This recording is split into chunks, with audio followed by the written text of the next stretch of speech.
We are continuing our study in Matthew, and the last session we did was on the 5 women that were mentioned in the genealogy of Jesus' line.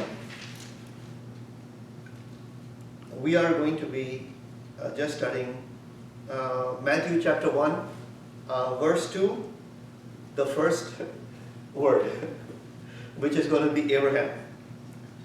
So, to understand Matthew, we have to understand Abraham, because Matthew is taking us back to where the Jewish roots started, and it started with Abraham. Abraham was called the father of faith. So, we have to realize one thing, that the blessings that Abraham received from God was not given to Abraham based on Abraham's performance, but it was based simply because Abraham believed God, and his belief in God was counted to him for righteousness. So it's a big difference between the Mosaic law, where the stipulation was you have to do this in order to get the blessing. So if you do good, you get blessings, and if you do bad, you get the cursing. The Abrahamic blessing was a blessing only. There was no curse in it. Okay, so there's no curse. Just like the Davidic covenant that God cut with David, there's no curses in there. It's only blessing. And this is why David and Abraham are mentioned so much, because both of these covenants that God cut with Abraham and the covenant he cut with David were covenants of blessing. There was no cursing. There was no curses attached. It was only one way. It was only one way. Now, let's read the first line, and then we'll start with a prayer, and then we will start with our lesson. So, we're reading chapter 1, verse 1, the genealogy of Jesus. The book of the genealogy of Jesus Christ, the son of David, the son of Abraham. Verse 2, Abraham became the father of Isaac, Isaac the father of Jacob, Jacob the father of Judah and his brothers. So today all we are going to do is we are only going to study about the life of Abraham and try to understand who Abraham was and how does he fit into this whole picture of the Messiah.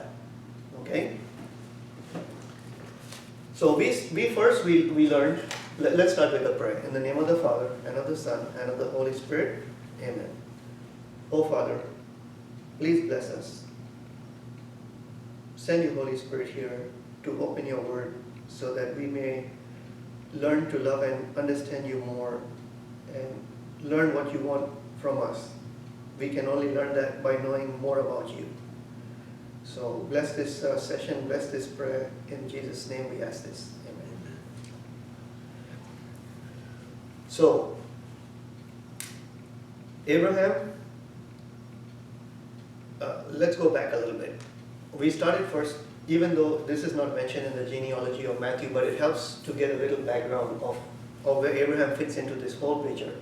So we started with Adam and Eve, and then Adam was a son of God because he was created by God, right? And we went over this in the last session when we talked about the genealogy of Noah that was mentioned in chapter 5. And in the genealogy of in the genealogy of Adam, it said that when Adam was a certain age, he had a child in his image and likeness, right? And he was considered the father because he had a child created in his image and likeness, or he created a child in his image and likeness.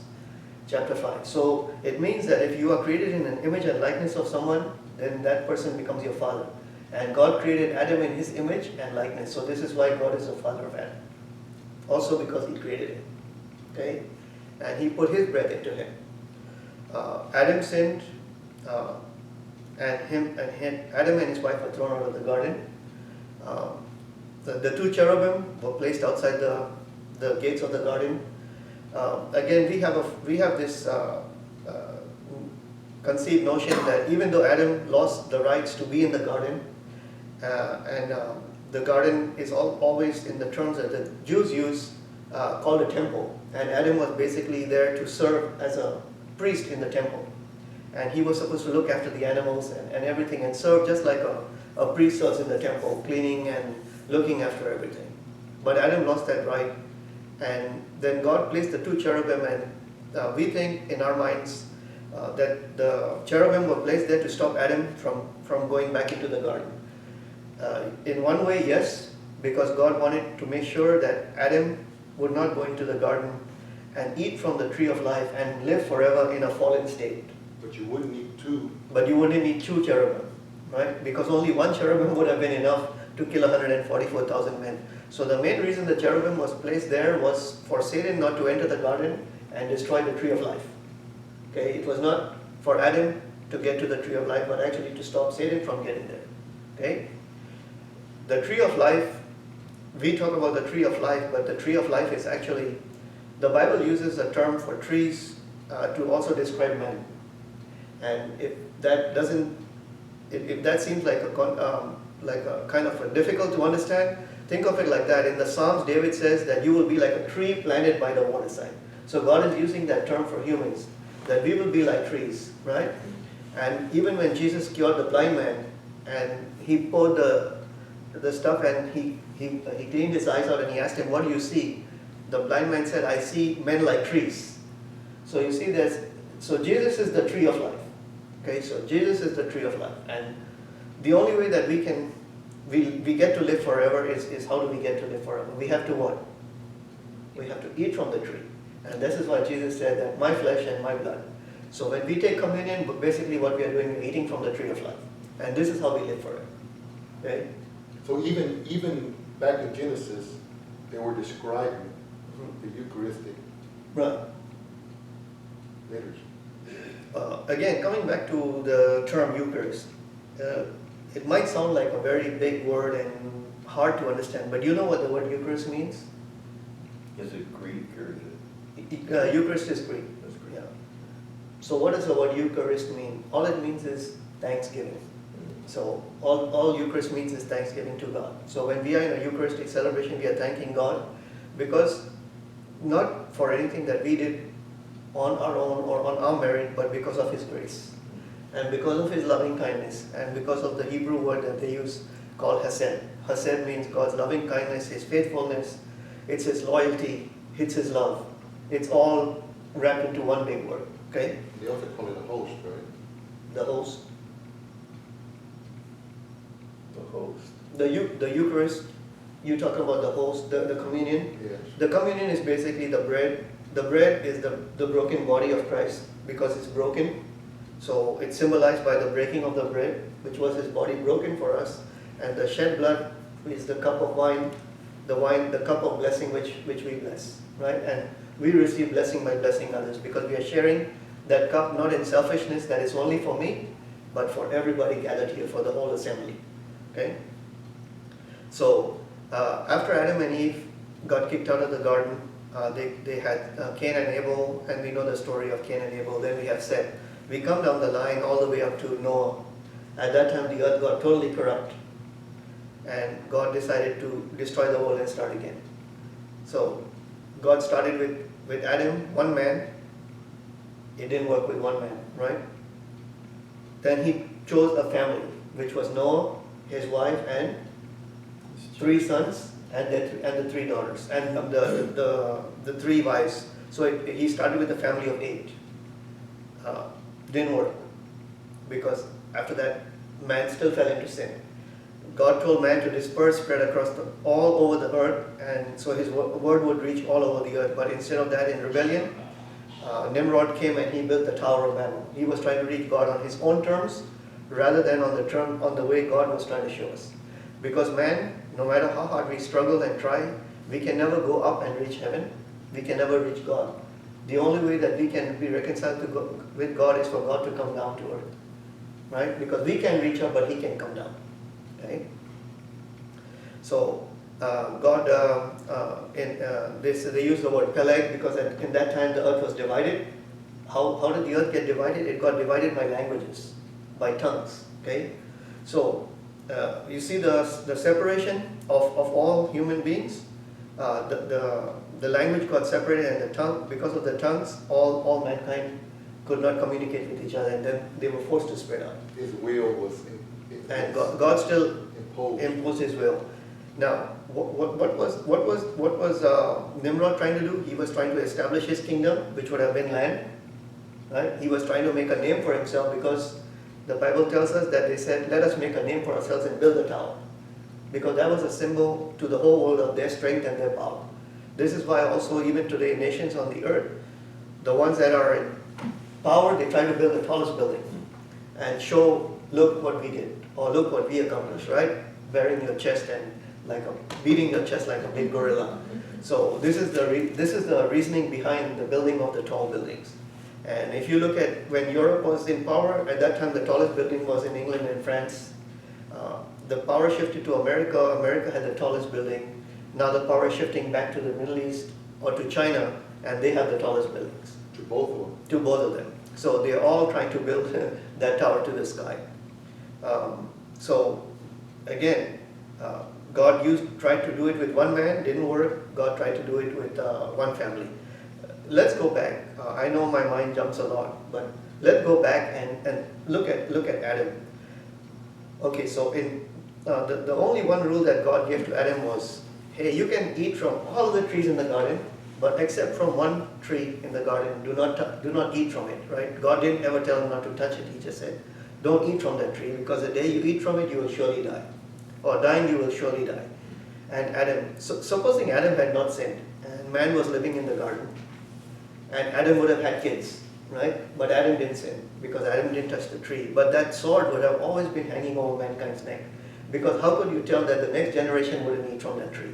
Or the next generation, or the next generation.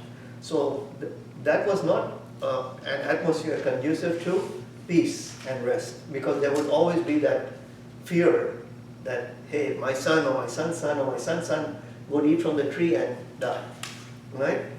So this plan had already been put into place because God knew that Adam was going to fall. But rather than just wipe his hands off Adam and say, let's start all over again, God chose to come down to earth as a man and die for us. So we even fall in love with God even more. So were there two trees, or were they just one tree? There were two trees. Okay, so one tree is the knowledge of good and evil. Okay, when God created the garden, that was even before He created man. God said on the third day, after He had created all the vegetation, right, would have been the plants and all of the trees, and God looked at everything He made and He said it was good. So if God said everything in the garden is good, why did He tell Adam that this tree is bad? Did you ever ask yourself that question? It was good for the purpose that God intended it for, but not to eat from it. It's like when you have a little baby and your baby is an infant, even though you want to feed the baby the best of everything, you don't feed a baby steak. If you do, what is going to happen to the baby? It's going to die. You have to feed the baby milk. But everything in the garden would eventually have been okay for Adam. But it would have come to that time when Adam would have passed the test, and then God would have told Adam, now it's okay for you to eat it. It's just like the baby can eat steak, but after the baby grows and gets more mature, then he's ready to eat. So is it making sense? Okay.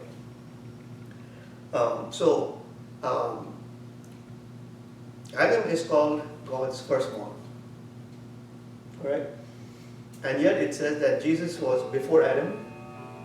So he's called the first and the last. So Jesus is the first fruits. Adam was the first man, and yet Jesus is before him. Okay?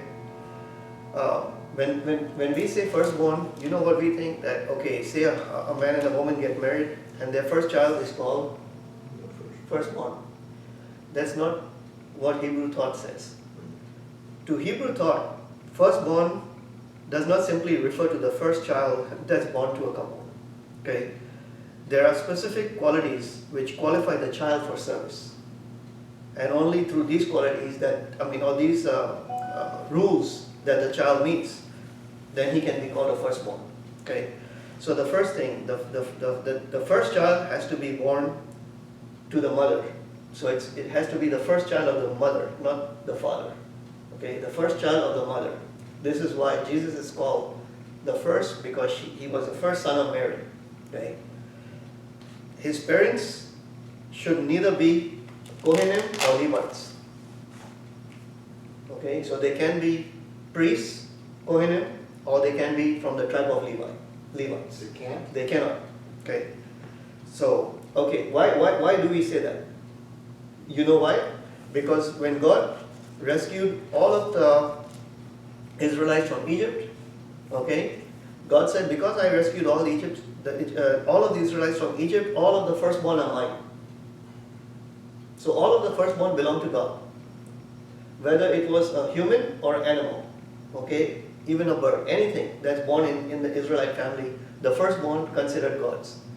Now, when a child is born, and if you belong to God, that means you have supposed to do a service in the temple as a priest, right? How do you get out of that? Death. No. You know how you get out of that? God told Moses that when the child is born after so many days, the parents bring the child to the temple and they offer 5 silver coins to the priest to buy the child back. Okay? So they pay 5 silver coins, which is a redemption price, to buy the child back. So why is this law in place? There's a reason for everything. So the book of Leviticus is not just there to bore us to death. It's there for a reason. Yeah. When the Israelites came out of Egypt, okay, and they came to the foot of Mount Sinai, and Moses went up the mountain to get the law from God, what did the Israelites start doing? Create a calf. They started worshipping the golden calf and they went into idolatry. So before, it was God's plan for every single Israelite to be a high priest. They were all priests, just like we are. We are all priests and kings according to the order of Melchizedek. But because of their sin, Because they were all firstborn? not because they were all firstborn, but because, well, as a nation, God called Israel my firstborn. Right? He said, let my firstborn go. Because Israel my firstborn, that's what he told Pharaoh. Let my firstborn go. If you don't, I'm going to take your firstborn in place. And that's why the firstborn got killed. So you understand first verse? This is very important. So the firstborn to be redeemed, we were all supposed to be. That was God's original intention from the very beginning. For every man and woman to be high priests and kings and queens, to rule. So because of the sin, that was taken away, and it was given to only one tribe, because the tribe of Levi went through the multitude, killing the ones that were committing idolatry. So Levi had fallen from grace before. Again, we have to go back to the book of Genesis, because Levi, and it was what was it? Not Reuben the firstborn, but Levi and the second and third son. Judah. Not Judah. It was the second and third son. So Reuben, Levi was the third son. Simeon. So Simeon and Levi, this happened after their sister Dinah had got raped. They went and they killed and hobbled all the animals, and because of their cruelty, they lost the birthright. And that's why one of the reasons why the birthright went to Judah. We had already gone over this too, right? So they lost the birthright. But Levi redeemed itself because of their zeal for the Lord, and because they went and killed everybody committing idolatry. So God said that the priesthood would be given to them. So the Levites were not given any land. No portion of land allocated to the tribe of Levi. Okay? So think of it like this. You have 12 tribes, right? From the 12 tribes, take Joseph out of the picture, okay, and take Levi out of the picture. So how many 10. are missing? Two are missing, so you have 10. Joseph had 2 sons, okay, Ephraim and Manasseh. So instead of Joseph got a double portion, because instead of everybody else's son got 1 portion, Joseph got 2, because he had 2 sons, Ephraim and Manasseh. So Joseph is taken out, Levi is taken out. Ephraim and Manasseh are taken back in. So how many tribes again? 12. So you see how this fits in now? Okay. So we come down to Noah, then we come down to the Tower of Babel, and then again, man is starting to slip into sin. So now God says, okay, you know what? Instead of trying to redeem all of the world because they're just not listening, let's pick one man and make a nation from that one man, and let that one man through the nation that he creates become a blessing to the whole world. Okay? And this is where we start off with a man named Terah. So Terah is the father of Abraham. So Terah had 3 sons. He had Abraham, Nahor, and Haran. Okay? They were living in Ur of the Chaldees. Now, this is not in the Bible. Let me make this very clear right from this very beginning. This is not in the Bible, but this comes from Jewish oral tradition. Okay? The story goes that when Abraham was a young child, his father, Terah, was involved in idol making. He used to make idols and he used to sell in his shop. So he had a whole bunch of idols, big idols, small idols, thin idols, fat idols. And he used to sell, and that's how he used to make his money. But Abraham, from a very young age, he had started to get the enlightenment that there's only one God. Okay? There was only one God. So oral tradition, the Jewish oral tradition goes like this. One day, Abraham's father, Terah, left Abraham in charge of the store. When he left, Abraham was looking after the store, so what Abraham did, he took a stick and he broke all the idols except for the biggest one. So his father comes back and his father looks and there's a room full of all broken idols except for one big one. And he asks Abraham, what happened? And Jewish tradition goes, Abraham answered him and said that they all got into a fight. All the idols, they started fighting with each other and the big one killed them all. So he was actually being sarcastic, but Abraham's father understood that his child had started to reach a deeper level of knowledge of God. Okay? So now Abraham, because he destroyed all the idols, he became a threat to the king and that nation there. So again, this is from Jewish tradition. So Jewish tradition states that the king took Abraham and challenged him that, hey, do you believe in one God or all the gods, because of all the gods they believe? And again, where we get this is because they specifically name Ur of the Chaldees. They say the word Ur, Ur means light, like enlightenment, which is what Abraham received, but Ur also means fire. And it's kind of like the tradition of the Jews that they believe that Abraham was taken by the king and thrown into a furnace. Okay? Again, this is folklore or tradition. It's not in the Bible, okay, but from word of mouth. And the Jews strongly believe in this.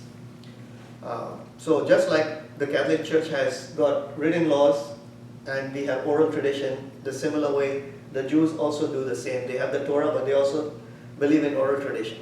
So they didn't put Terah in the furnace. They put Abraham in because of the idol breaking, or Abraham had become a threat to them and their way of life. So they threw him into the furnace, and while he was being thrown into the furnace, the other child, Haran, and if you look in Genesis, I believe it's 11:17, it will tell you,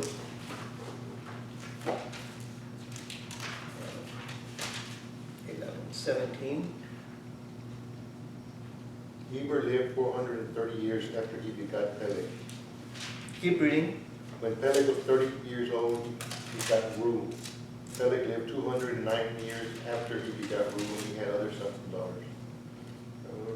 Okay, let's go to 27. Chapter 11, 27.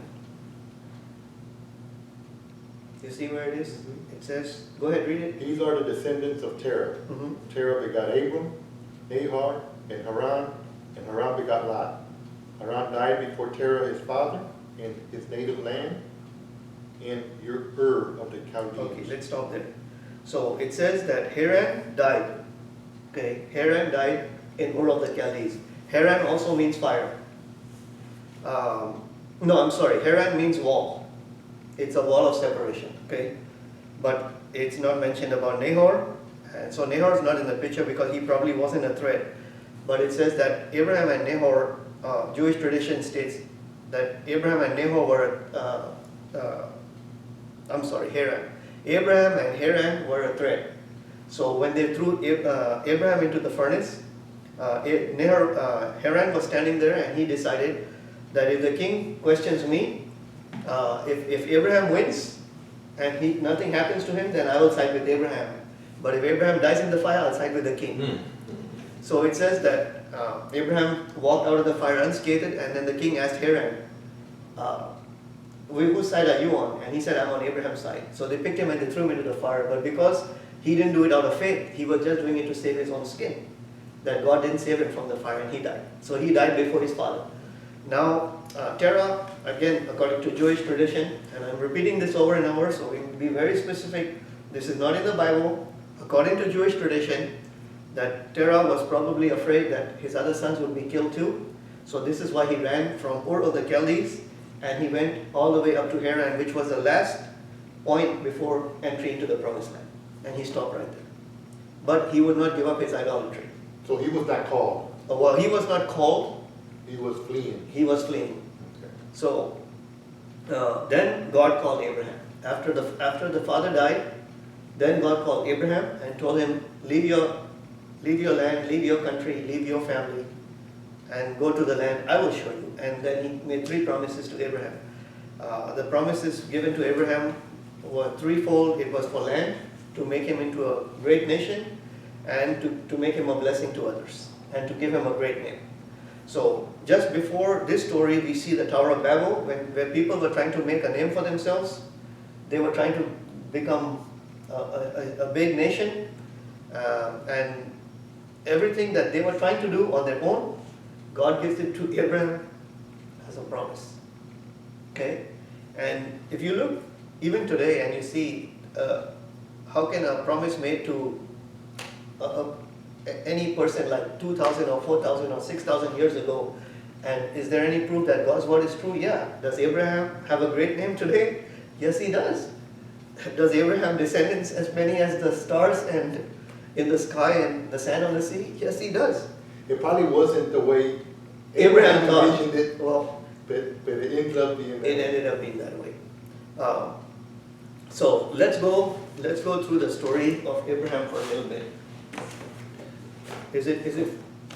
Are you all having fun? Yeah. Okay, so we've got to the point where Abraham is about to leave from Haran and enter into the land of Canaan.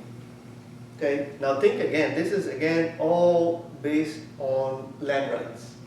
So we went and talked about Noah. So Noah had 3 sons. I guess that it's a, we always get confused when we don't work, when we're not actually looking at a map, right? Not a man.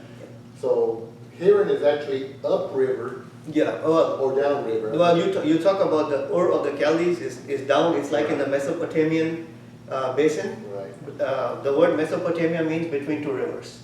So it's very fertile because there's 2 rivers, Ur is right in the middle, okay?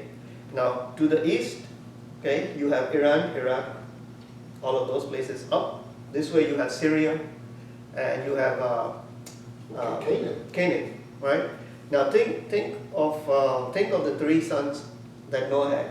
You had Shem, right, which is the tribe from which Abraham descended, and that's why they're called Semites, right? Then you have the Hamites, and Ham had a son whose name was Canaan, and Canaan was cursed. And Canaan is now living in the land of Canaan, okay? And then you have the Japhethites, and the Japhethites are all the European nations.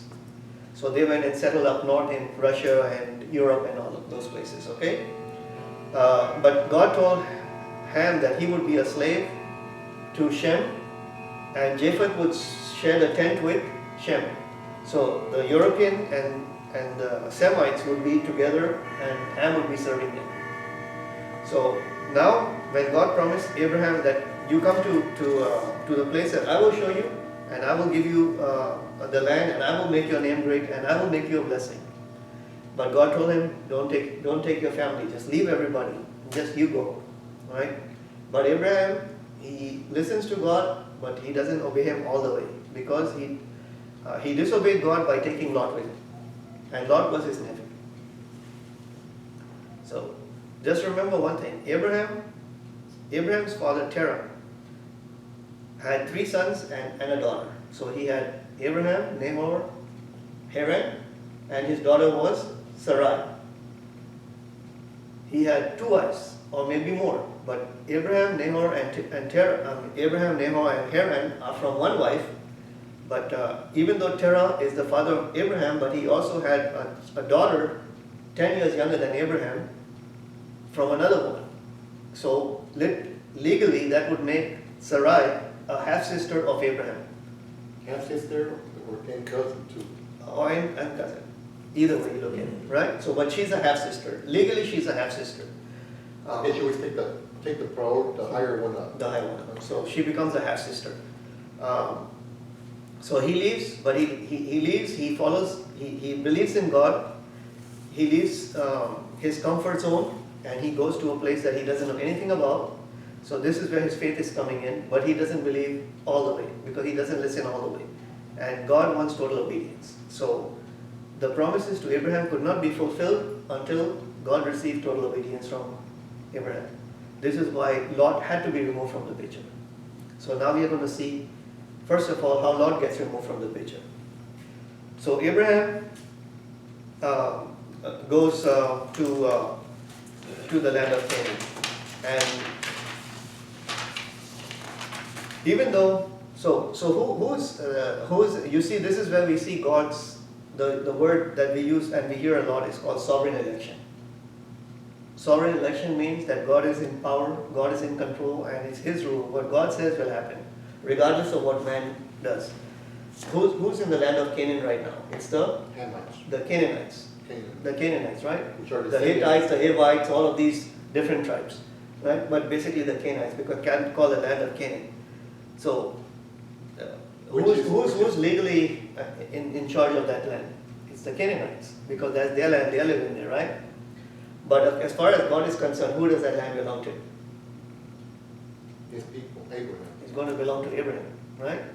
But look, how many people had a claim or even were offered to take over the land?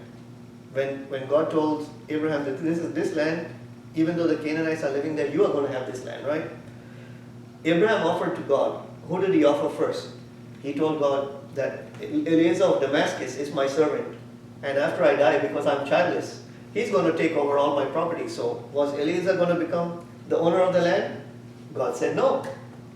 Then Abraham disobeyed God by sleeping with Hagar and having a child, and then Abraham offered God another deal. He said, make Ishmael my legal heir, and God said no, it's not going to be through this line, it's going to be through your legal line of marriage, not by your sleeping with a slave woman.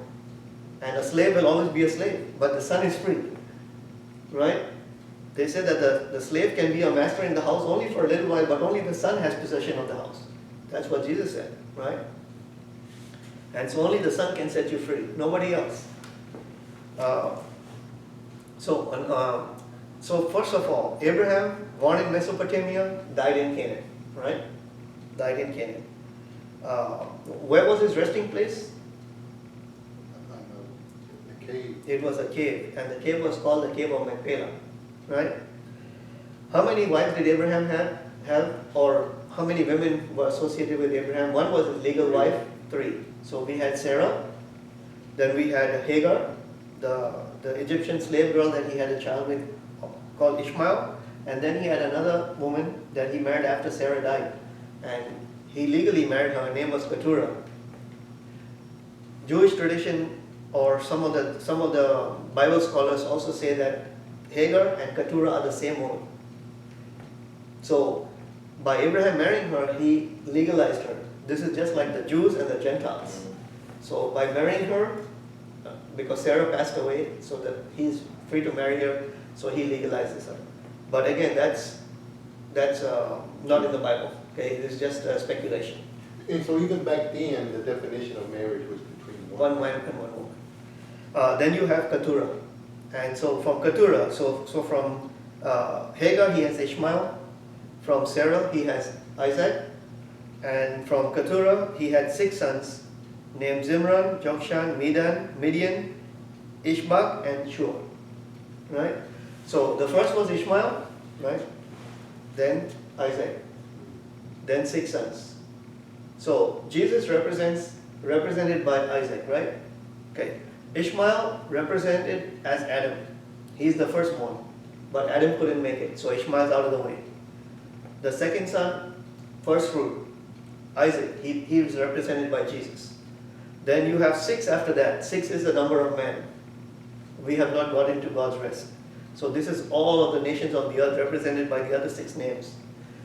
And then Jesus is called the first and the last. So you take the second name, which is Isaac, and you bring him in the last place, and that becomes what number? Number 7. Okay, you have Ishmael, Oh, Ishmael, Isaac, and then 1, 2, 3, 4, 5, 6, 7, 6, right? So you have 5, 6, 7, 8. 8 names, right? So we are taking the second name and we are adding it here. The first one is gone. So how many left? How many left? 6. 8, Okay. right? 8. I wasn't counting your thoughts. So 8 is a number of resurrection or a new beginning. You see it? Okay, so the narrative the whole history of the Jews resolves around the themes of children, right? And it has to be from the legal line, and it has to deal with land rights, because the one that comes from the legal line will have the right to the land and the blessing. So